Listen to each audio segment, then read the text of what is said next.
Okay, R2, which knife should we review next? I mean, we're gonna review all the knives eventually, it's just the next one. I need you to pick one, alright? Which one?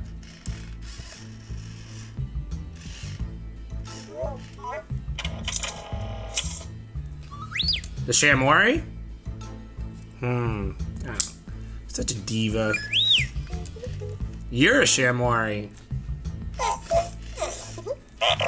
I'm just kidding, buddy. Shamwari means friend.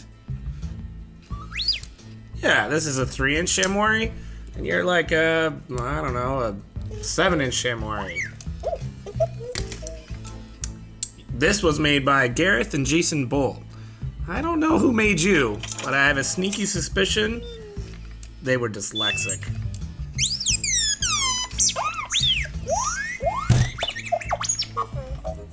See? Told ya.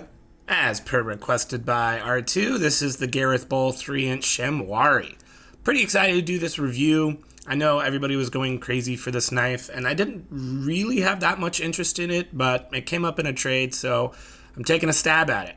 Let's do our knife comparison. This is the Spyderco PM2, and this is the Spyderco Para 3. So 3-inch blade, it's got more effective cutting length than the Para 3. Handle wise, you definitely have more room on the Para 3. Even if you're not counting this this choil, I think you still have more room on the Para 3, just barely.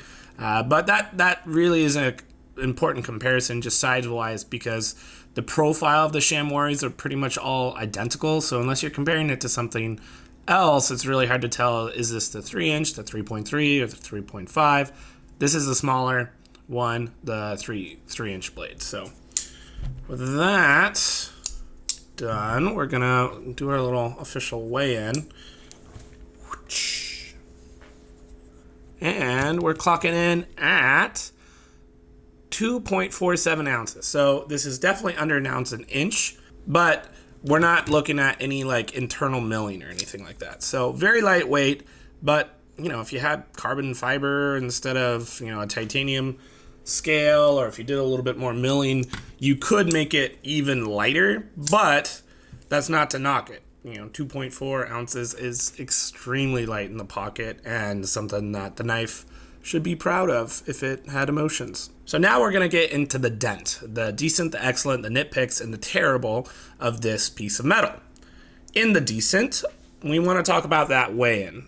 I think anything under 3 ounces is awesome.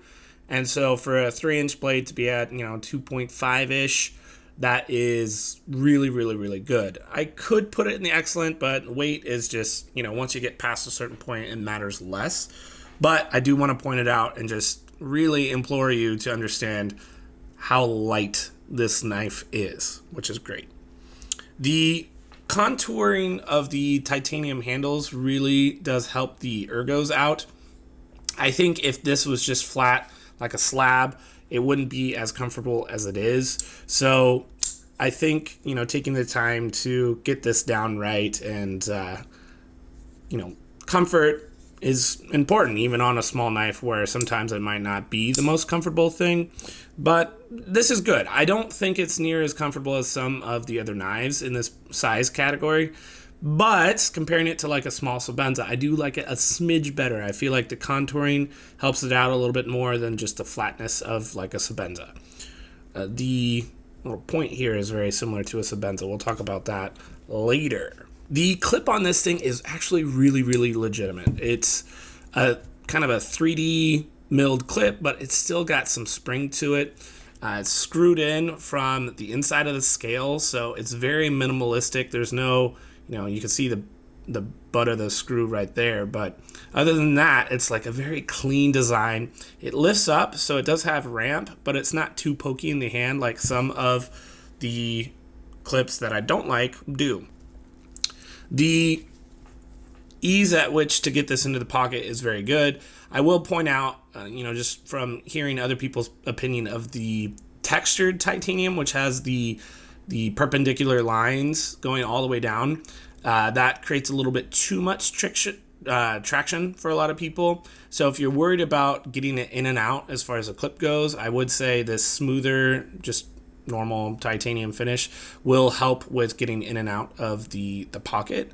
You know, the textured titanium one, I'd like to try it out to be sure, but I would imagine it would help with the ergos and just hanging onto the knife. So I don't think it's strictly better to do the smooth titanium, but you know, in relation to the clip, it is a positive, I would say, having the smooth. Next up is the kind of pivot collar / over travel stop. I really like the simplicity of this design.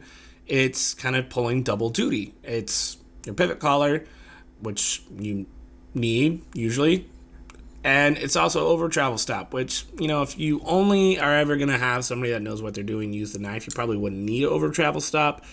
But, you know, you do want to be able to just hand this to a person who asked for a knife and not have them immediately ruin your tension on your lock bar. So having one is good, I think, even though, you know, personally I probably don't need it.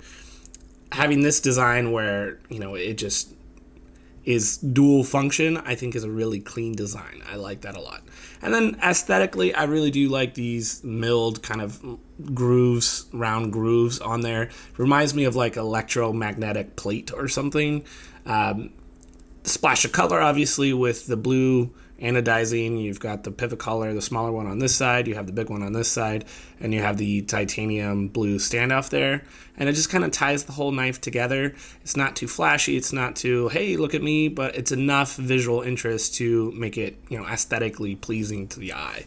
So, you know, form, function, knocked them both out of the park. I really like that. Speaking of that standoff, the standoff is milled really well to where the top and bottom of that standoff is really, really, really wide. And so, you know, as far as the tight tolerances on this knife and just how well it's machined and put together, I think that has a lot to do with the knife's stability. You know, if they just had like a normal thinner barrel spacer right there, I don't think it would be, you know, as sturdy of a knife as it is. And it's just a really clean design. I don't like having, you know, bolt all over the place. Sometimes you think you can take one or two of those out of a knife and it would still work just fine. If you're employing something like this, I think that's how you can pull it off and still maintain the integrity of the construction of the knife. The jimping on this is really good jimping. It definitely has a lot of traction, so much so I've got this Band-Aid on. I didn't cut myself here. I have rubbed my skin raw fidgeting with this knife. I love opening that. We'll get into that in a bit, but that jimping is definitely, you know, really grippy, and it needs to be on a front flipper. That's like the easiest thing to mess up, is if your jimping is too rounded here, then it's hard to get your action here, as well as just having normal action when you're using the knife. You know, here in this grip, it's good to have good grabby, you know, traction there. So A+ on the jimping. I think it's perfectly sharp enough, like it needs to be, and in the right way, in the right spots. So I will say maybe it can go up a little bit higher, you know, especially on a smaller knife. If you had the jimping just continue on down here, you could choke up a little bit and still have some jimping. Small thing, not even in my nitpicks. So nitpick of a nitpick, I don't know what you would categorize that as. Last thing that I really like in the decent section is just how small this is in your pocket. So this is a front flipper, if you haven't figured that out yet. So there's no back flipper tab. The clip is pretty much straight. The knife is pretty much straight. So as far as this going into your pocket, it is just an all-star. It's super duper lightweight. It really does remind me a lot of the small Sebenza that was just a champ in my pocket as well. It's probably one of the best EDC, you know, sizes in your pocket, weight, shape, clip that I've come across, to be honest. So I really like that. I even was tempted to put that into the excellent, but I just don't want to put everything up there. Granted, this is very good in your pocket. So now let's move into the excellent. The action on this knife is amazing. It is running on bearings, little tiny bearings, but action is fantastic. I mean, it swings out with authority. Once you get the sweet spot down, it always fires. I mean, I don't know if you guys can hear that, but even the acoustic value that you're getting out of this knife is really, really good. The open is awesome, and then look at this. As soon as I get that detent ball onto the tang of the blade right there, falls shut, guys. Falls shut under the weight of its own blade. I mean, you do have to get it onto that detent, the detent, get onto the tang of the blade. It doesn't want to pop up. It doesn't have a detent, ramp in this tiny little knife. But once it's there, oops. Once it's there, oh yeah, there we go. It just falls shut. So I dialed in the, tension of that lock bar, or the pivot rather, to get it just right. So it's, no blade play at all, stiff as a board, and it still has this awesome action. This is what you're paying the extra money for. If you're comparing this to like a Sebenza, the action on this is going to trounce every single Sebenza on the market. So a lot of that money is going towards that action. Also, having the front flipper, is the other like major key difference. If Sebenzas had a front flipper, maybe they can compete with this knife a little bit better. But alas, the next excellent thing is this blade. This blade is fantastic. It's very similar to the Sebenza. Obviously, everybody compares this to the Sebenza. I think Gareth Bull really took a lot of his design language from the Sebenzas. And so you can tell this is just a classic drop point. You got flats, you got belly, you got a really nice point for stabbing things. This swedge, it's going to be really hard to show off here, but look at that perfect grind right down the middle.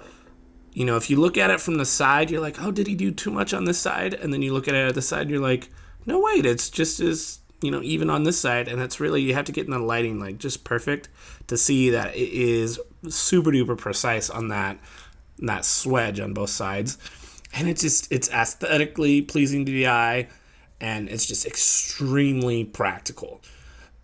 You've got, this polished flats. He's got some mirror. This is almost mirror. This is near mirror, but not quite mirror. But the satin rub is just really, really, really nice. It's kind of the horizontal grind that I like, in contrast to like the belt grind that's like vertical on like a micro typhoon or something. It's fine. It's okay, but I definitely prefer the horizontal grind. It flows with the knife a little bit better.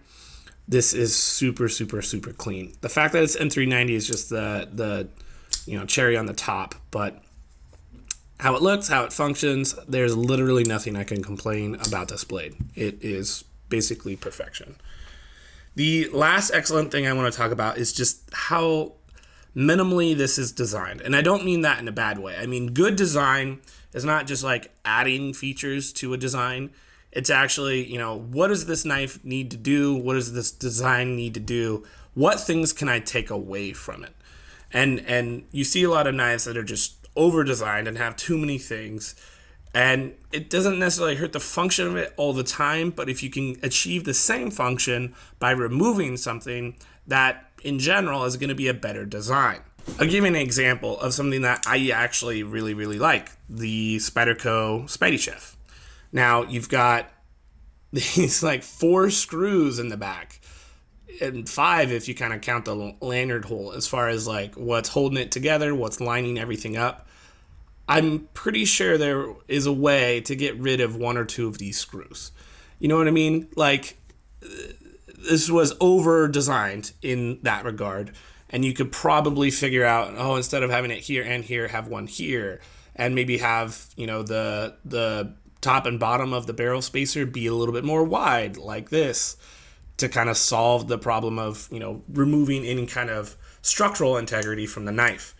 So you just do that over and over and over. He has, a simplistic design where the collar is doing double duty. It's doing 2 things at once. So we're effectively removing what would be an over travel stop, like right here, and combining it with this. You look at a Hinderer knife, and that's like my biggest complaint. Hinderer knives are good. They're fine. They're great.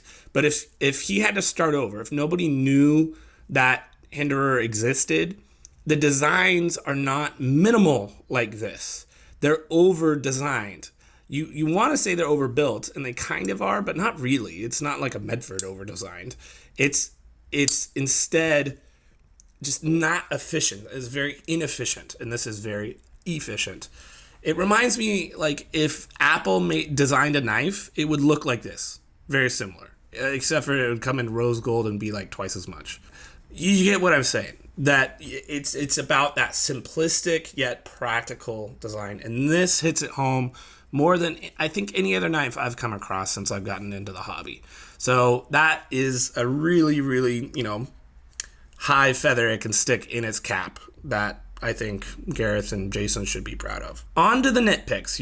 Nothing is safe from my wrath. First thing, this blade is not perfectly centered. Now, this is kind of an interesting thing because I don't know if it's just always strictly bad that a blade is not centered.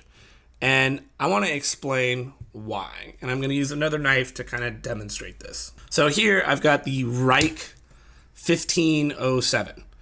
And nobody watched this review, so I'm going to take some time to just kind of explain this. So the tolerances on this knife are extremely slim.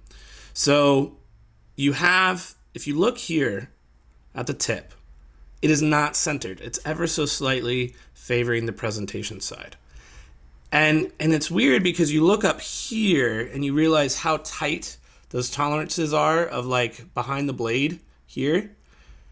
And you realize that you can't move the blade that way anymore. Otherwise, this lock bar would be pressing up against the blade and scraping it every time you closed it. So when you're machining things with this small of like a margin of error, the blade basically cannot be centered in the back because it has to be centered between this scale and the lock bar. Because that space is so tight, there's nowhere else for the blade to go to compensate for this off-centeredness. And this is something I've seen in all three knives that have this level of, precise tolerances. I've got the small Sebenza, this Reich knife, and now the Gareth Bull Shamwari. And you've got the same thing going on here. The space in between this scale and the lock bar is basically about as tight as it could possibly be.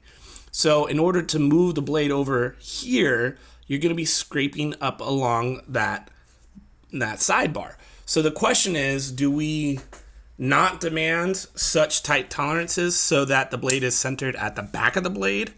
Or do we just accept that this is not a error in machining? It's not like this one was made poorly, that if this was centered back here, I should actually be worried that the lock bar might be scraping up on the blade on this side if it's centered here. So it's kind of like an interesting just philosophy behind design, because when you have such tight tolerances, this is a problem that every single knife maker is going to have to solve somehow.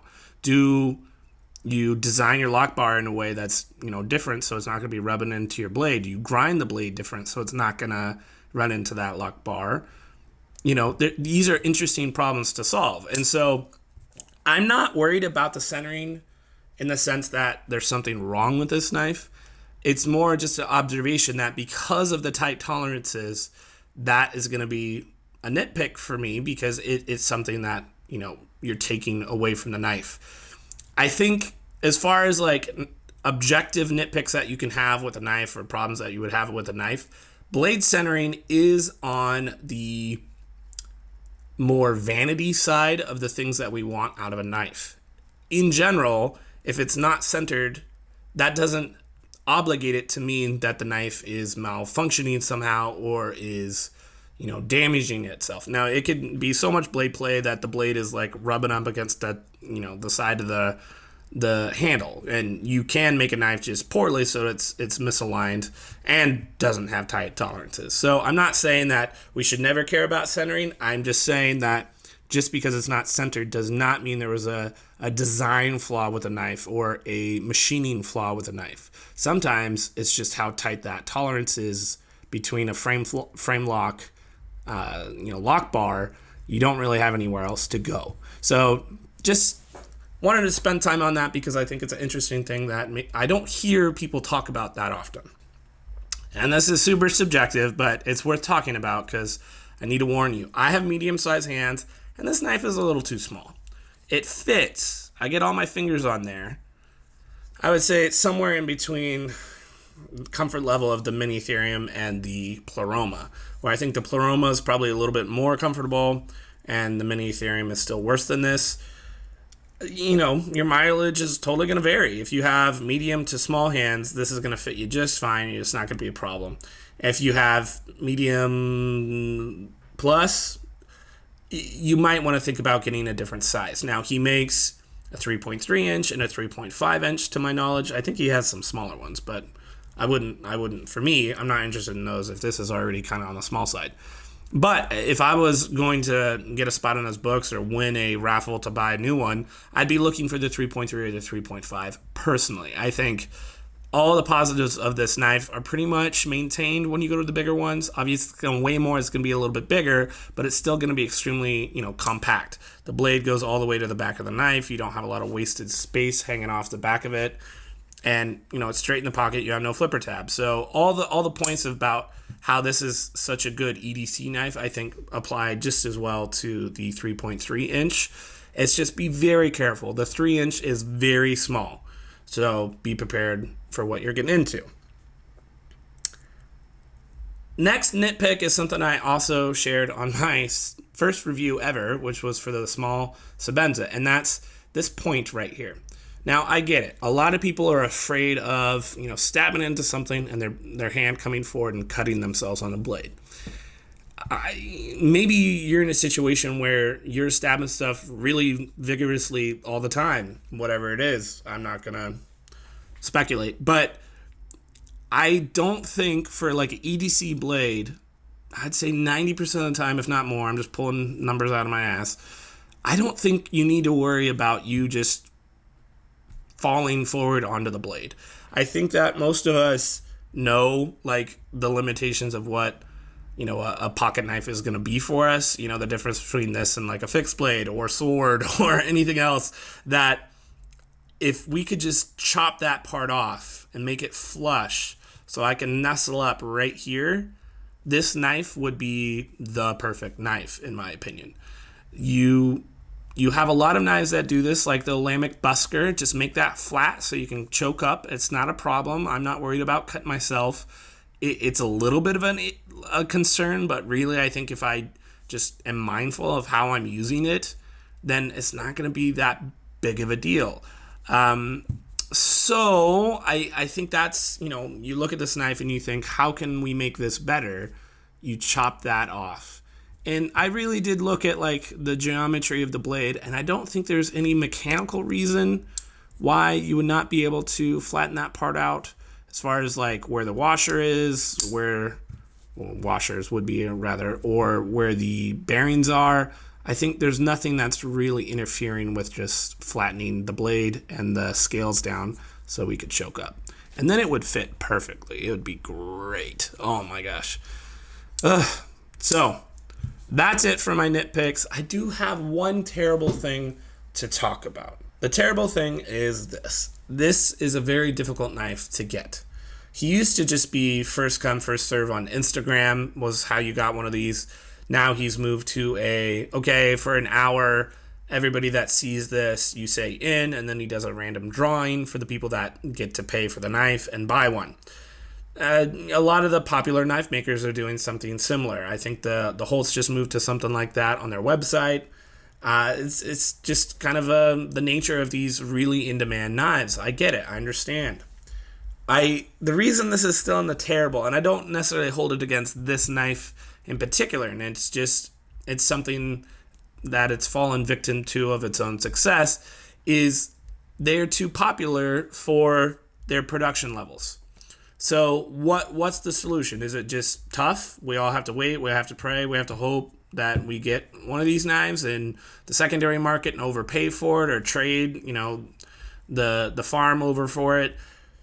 What's the solution? And I just posed this possible solution. You look at a couple different knife companies that have solved this problem. Two come to mind. Chris Reeve Knives. We've been talking about the Sebenza. Chris Reeve does not make every single Sebenza.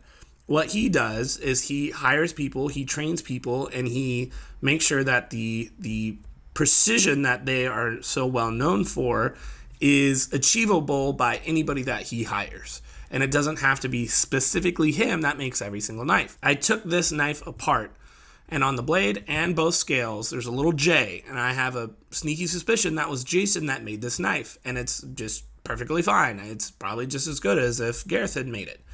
So he's done it with his brother. Why not expand that to a full-on production? Another company that does this really well is Bark River Knives. They've managed to have like a little factory. They have like 40 employees, and they're just cranking those suckers out. And there's like a bottomless pit of demand for those knives. So you could still make them custom, where it's kind of like maker's choice, just like Bark River does. You can do some fancy ones. It doesn't just have to be the vanilla titanium ones. Make some cool, interesting things happen, and just crank them out, man. Get like, if Chris Reeve can do it, if he can maintain that level of precision and quality when he's not making every single knife, then the Holtz, buy 3 more CNC machines, hire a couple teenagers to help you out. Like, get it done, guys. Get it done. I want to buy your knives. I've been trying to buy these stupid knives forever. Rant over. Let's move into the conclusion. The conclusion is, if you can get your hands on one of these for a reasonable price, this knife retail is like $650. So I don't mind, paying extra $50 for this or $100. Don't pay more than that. And even then, I'm hesitant to say that. But if you can get one for $650, this is a great knife. It's really, really, really amazing. It deserves all the hype around it. I mean, the action is awesome. This is definitely the best front flipper. It's the most authoritative front flipper I've come across. It drops shut on a tiny blade. It's solid. It's well built. I cannot think of a good reason why I would not recommend this to someone outside of just $600 is out of your price range. And I get that. There's definitely other knives that are good and worth the money for half or less than that. But if you were looking for a decent high-end EDC knife, this is probably one of the best on the market. Really. The Holtz are kind of big. The Arius is kind of big. Sebenzas are stuck in the past. I would say the 2 knives that I can most easily recommend on the higher end for EDC is probably Gareth Bull Shamwaris and Jason Guthrie Scouts. Those are probably my 2 pinnacle of EDC knives. If there was a Spectre that was maybe a little bit smaller, like a 3.3 inch blade, I think that would probably be the best knife in the world. So the Holtz and Jason and Gareth all have some work to do. Start a business. You got like a little business, kick it into gear, make it a big one. We'll buy them. I guarantee it. That's it, everybody. I hope you enjoyed this review, and I'll catch you in the next one.